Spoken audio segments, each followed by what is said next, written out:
नमस्कार दोस्तों, आपका स्वागत है हमारे प्यारे चैनल अम्बेडकर सिंघानिया पे। दोस्तों, हमारे देश में अभी जगदीप धनखड़ स्वास्थ्य के कारण अपना पद उपराष्ट्रपति का पद त्याग चुके हैं, जिस कारण अभी भारत के उपराष्ट्रपति कोई नहीं है। इन दिनों भारत का 17वां उपराष्ट्रपति चुनाव कई मायनों में खास है। पिछले दिनों जगदीप धनखड़ ने स्वास्थ्य कारणों से उपराष्ट्रपति से इस्तीफा दे दिया था। इसके बाद से यह पद खाली है। नए उपराष्ट्रपति के लिए सत्तारूढ़ एनडीए और विपक्षी ने अपने अपने उम्मीदवार उतारे हैं। दोनों के बीच सीधा मुकाबला है दोस्तों, तीसरा कोई उम्मीदवार नहीं है। एनडीए उम्मीदवार सीपी राधाकृष्णन और विपक्षी गठबंधन उम्मीदवार वी सुदर्शन रेड्डी दोनों दक्षिण भारत के ताल्लुक रखते हैं और 9 सितंबर को मतदान होगा और उसी दिन नतीजे भी घोषित हो जाएंगे। भले ही मुकाबला दिलचस्प रहा हो, लेकिन आंकड़े के लिहाज से सत्तारूढ़ एनडीए आगे नजर आता है। कैसा है इस बार के चुनाव का समीकरण? कौन चुनता है उपराष्ट्रपति? कैसे होता है चुनाव?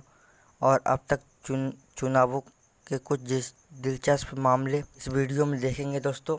चलिए आगे बढ़ते हैं वीडियो में। मैं आशा करूंगा कि आप पूरा वीडियो देखेंगे जरूर। दोस्तों, उपराष्ट्रपति चुनाव मतदान 9 सितंबर को होगा। दोस्तों, सबसे पहले चुनाव की प्रक्रिया देख लेते हैं। उपराष्ट्रपति का चुनाव मतदान और एकल समीकरण मत प्रणाली से होता है। सांसद अपनी पसंद के उम्मीदवार को प्राथमिकता क्रम में चुनते हैं। पहले गिनती में पहले सांसद के वोट जोड़े जाते हैं। जीता हुआ वोट बराबर कुल वोट बटा 2 करते हैं दोस्तों। उदाहरण के लिए 782 वोट होने पर कोटा होगा 392। अगर कोई उम्मीदवार कोटा नहीं पूरा करता है तो सबसे कम वोट पाने वाले को बाहर कर दिया जाता है और उसके बाँटों की दूसरी सांसद गिनी जाती है।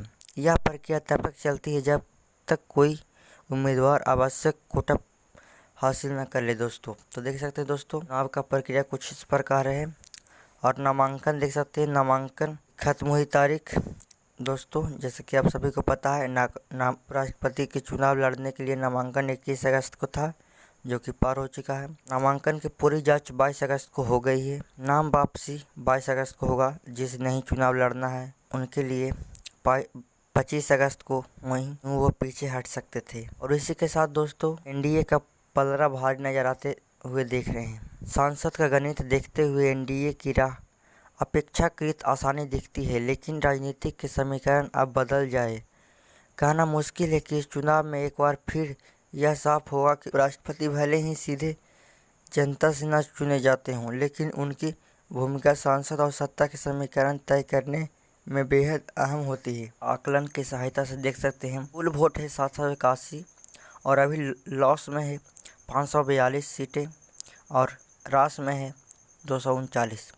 जैसे कि देख सकते हैं, राइट ऑरेंज 422 सांसद एनडीए के पास बहुमत से 31 ज़्यादा है। 391 वोट बहुमत के लिए है। 312 सांसद एनडीए गठबंधन बहुमत से 79 कम है। 48 सांसद निष्पक्ष और अन्य लोगों का। देख सकते हैं दोस्तों, आप इस आकलन की सहायता से देख ही सकते हैं कि पलड़ा किधर भारी है। सांसद कार्यशाला में करेंगे मॉक वोटिंग। उपराष्ट्रपति के चुनाव में मतदान की प्रक्रिया पेचीदा मानी जाती है। ऐसे में इस बार भाजपा का मिशन सिर्फ अपने सांसदों तक सीमित नहीं रहेगा, बल्कि वह अपने सहयोगी एनडीए दलों को भी चुनावी तालमेल और तैयारी के लिए साधने में जुटी है। राजनीति के तहत भाजपा 6-9 सितंबर तक दिल्ली में सांसदों की विशेष प्रशिक्षण कार्यशाला आयोजित करेगी। कार्यशाला में मॉक वोटिंग एक्सरसाइज भी होगी, ताकि पहली बार चुने गए और युवा सांसद उपराष्ट्रपति चुनाव की प्रक्रिया को पूरी परिचित हो सके। देख सकते हैं दोस्तों, सांसद कार्यशाला में मॉक वोटिंग होती है, जो कि काफ़ी पेचीदा होता है और इसके लिए 1-2 दिन पहले ट्रेनिंग भी दी जाती है। जैसे कि नए सांसद और युवा सांसद को इस चीज़ की जानकारी नहीं होती है, इसीलिए उनको पहले ट्रेनिंग दी जाती है मॉक वोटिंग। दोस्तों, अब उपराष्ट्रपति की भूमिका और जिम्मेदारियां देख लेते हैं, जिससे कि हमें पता लगे कि उपराष्ट्रपति बनते क्यों हैं और उनकी भूमिका और उनकी जिम्मेदारियां क्या है। उपराष्ट्रपति पद न केवल संवैधानिक रूप से अहम है, बल्कि राजनीतिक में भी इसकी खास पहचान है। कार्यवाहक उपराष्ट्रपति राष्ट्रपति की अनुपस्थिति या निधन की स्थिति में अस्थायी तौर पर सभी अधिकार संभालना है। देख सकते दोस्तों, अगर मान लीजिए हमारे देश में राष्ट्रपति कुछ समय के लिए कहीं काम से गए हुए या फिर उनका दुर्भाग्यपूर्ण उनका निधन हो गया, तब पूरा कार्य उपराष्ट्रपति को ही संभाला जाता है। राज्यसभा के सभापति कार्यवाही, संचालन एवं नियम लागू करना है, बहुमत से बिल पारित करना। देख सकते दोस्तों, राज्यसभा के सभापति कार्यवाही संचालन करते हैं और नियमित पूर्वक लागू करना है और बहुमत बिल को पारित करते हैं उपराष्ट्रपति। इसी के साथ अब उपराष्ट्रपति को वेतन जान लेते हैं, उनकी सैलरी कितनी मिलती है। तो दोस्तों, उनकी सैलरी 4 लाख मासिक वेतन है। राज्यसभा सभापति के तौर पर आवास, सुरक्षा, स्टाफ, यात्रा व चिकित्सा सुविधा भी मिलती है। तो देख सकते दोस्तों, उन्हें रहने के लिए घर, सुरक्षा, स्टाफ या यात्रा चिकित्सा निःशुल्क दी जाती है। पेंशन, सेवानिवृत्ति पर वेतन का 50%। तो देख सकते दोस्तों, उनको पेंशन, सेवानिवृत्ति पर वेतन का 50% मिलता है। इसी के साथ दोस्तों, उपराष्ट्रपति की अब तक की रोचक तथ्य सुन लेते हैं कुछ। भैरों सिंह शेखावत उपराष्ट्रपति रहते हुए चुनाव लड़े और हार गए। दोस्तों, एक वैसे भी उपराष्ट्रपति थे जो उपराष्ट्रपति रहते हुए भी उपराष्ट्रपति के पद से हार गए थे। केआर नारायण और हामिद अंसारी राजनीतिक नहीं बल्कि IAS अधिकारी थे। इससे दोस्तों, केआर नारायण और हामिद अंसारी राजनेता नहीं थे बल्कि IAS अधिकारी थे और वो उपराष्ट्रपति पद के लिए चुनाव लड़े थे। 70 साल में अब तक की उपराष्ट्रपति नहीं बनी महिला। तो देख सकते दोस्तों, ये सबसे रोचक तथ्य है कि 70 साल में अब तक एक भी महिला उपराष्ट्रपति नहीं बनी। वेंकैया नायडू देश के पहले उपराष्ट्रपति थे जिनका जन्म आज़ादी के बाद हुआ। इसके साथ एक और रोचक तथ्य है दोस्तों कि वेंकैया नायडू एक ऐसे मात्र उपराष्ट्रपति थे जिनका जन्म आज़ादी के बाद हुआ और बाकी जितने भी उपराष्ट्रपति अब तक बने इनका जन्म आज़ादी के पहले से ही हुआ। चलिए दोस्तों, इसी के साथ कुछ इतिहास की झलक भी देख सकते हैं। भारत में अब तक 14 लोग उपराष्ट्रपति चुने जा चुके हैं। इनमें डॉक्टर सर्वपल्ली राधाकृष्णन और डॉक्टर हामिद अंसारी 2 कार्यकाल इस पद तक। दोस्तों, भारत के इतिहास में अब तक 14 लोग ही राष्ट्रपति पद पर रहे हैं, जिनमें सर्वपल्ली राधाकृष्णन और डॉक्टर हामिद 2 कार्यकाल तक इस पद तक रहे। दिलचस्प यह है कि 6 राष्ट्रपति के बाद भी राष्ट्रपति बने। इनमें वेंकटरमन, शंकर दयाल शर्मा और बीबी गिरी प्रमुख हैं। केवल 4 बार ही इस पद पर निर्विरोध चुनाव। देख सकते हैं दोस्तों, उपराष्ट्रपति में केवल 4 बार ही जब कोई उपराष्ट्रपति पद के लिए खड़ा हुआ तो उसके विरोध में कोई नहीं खड़ा हुआ और वो स्वतंत्र पूर्वक ही बन गया किसी अड़चन के। यह हुआ है सिर्फ 1952, 57, 79 और 87 में हुआ है दोस्तों निर्विरोध राष्ट्रपति बने हुए। अब तक के रहे उपराष्ट्रपति इतिहास में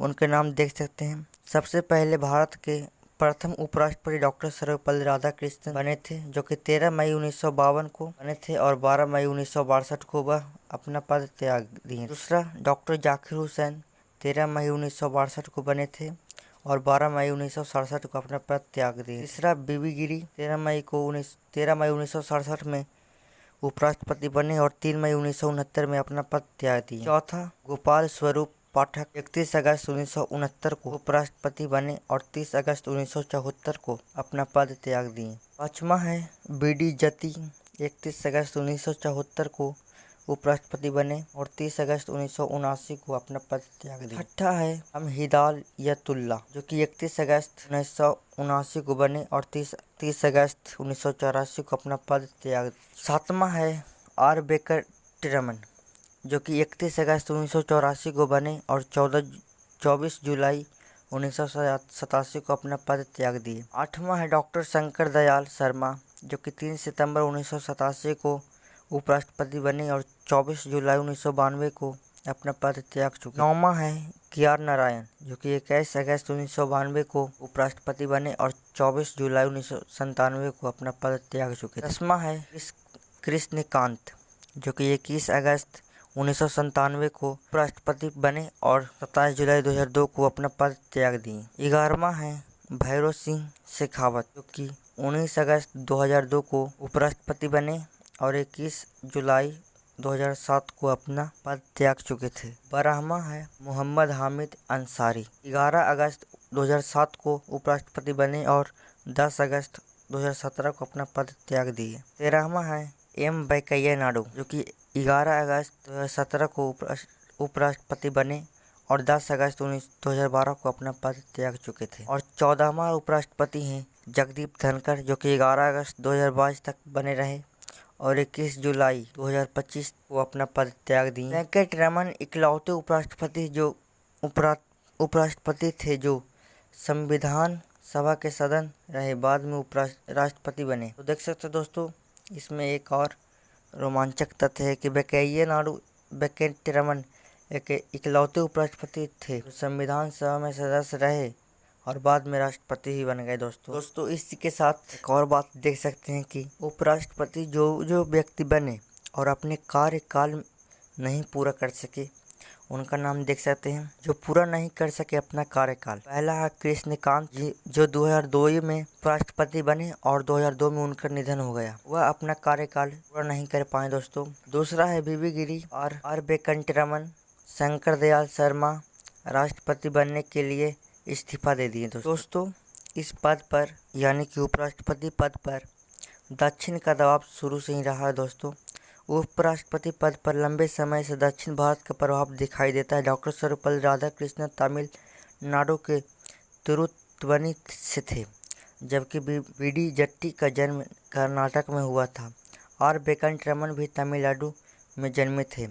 के.आर. नारायण केरल से पहले उपराष्ट्रपति बने। वहीं वेंकैया नायडू का जन्म आंध्र प्रदेश में हुआ था। देख सकते दोस्तों, इस पद के लिए सच में दक्षिण भारत का ज़्यादा दबाव रहा है। ज़्यादातर वहीं के लोग इस पद पर कार्यरत रहे थे। इसके साथ दोस्तों आपके दिमाग में भी चल रहा होगा अब तक के राष्ट्रपति बने यानी कि 14 राष्ट्रपति बने, उनमें से सबसे ज़्यादा वोट से कौन राष्ट्रपति जीते। चलिए देखते हैं। सर्वाधिक मतों से जीतने वाले उपराष्ट्रपति हैं नारायण। भारत में 1992 का उपराष्ट्रपति चुनाव अपने अनूठे नतीजे के लिए आज भी चर्चा में रहता है। यह चुनाव भी निर्विरोध हुआ होता अगर कोई जोगिंदर सिंह चुनाव न लड़ते होते। देख सकते दोस्तों, यह चुनाव भी निर्विरोध हो जाता जब जोगिंदर सिंह चुनाव न लड़ते। सिंह चुनाव हारने के लिए मशहूर थे। 1992 में भी यही हुआ। कांग्रेस प्रत्याशी के.आर. नारायण ने जहां सिंह चुनाव हारने के लिए मशहूर थे, 1992 में भी यही हुआ। कांग्रेस प्रत्याशी के.आर. नारायण ने जहां 700 मत हासिल किए, सिंह के खाते में सिर्फ 1 वोट आया। इस वजह से नारायण तकनीकी तौर पर निर्विरोध नहीं बल्कि प्रतिस्पर्धी चुनाव से उपराष्ट्रपति बने। सिंह के जीवन में करीब 310 चुनाव लड़े थे, लेकिन हर बार हार गए। दोस्तों नारायण निर्विरोध राष्ट्रपति बनते, जोगिंदर सिंह चुनाव लड़े और वह जोगिंदर सिंह को सिर्फ 1 वोट हासिल करने दी नारायण, और नारायण जी 700 वोट से लगभग जीत गए।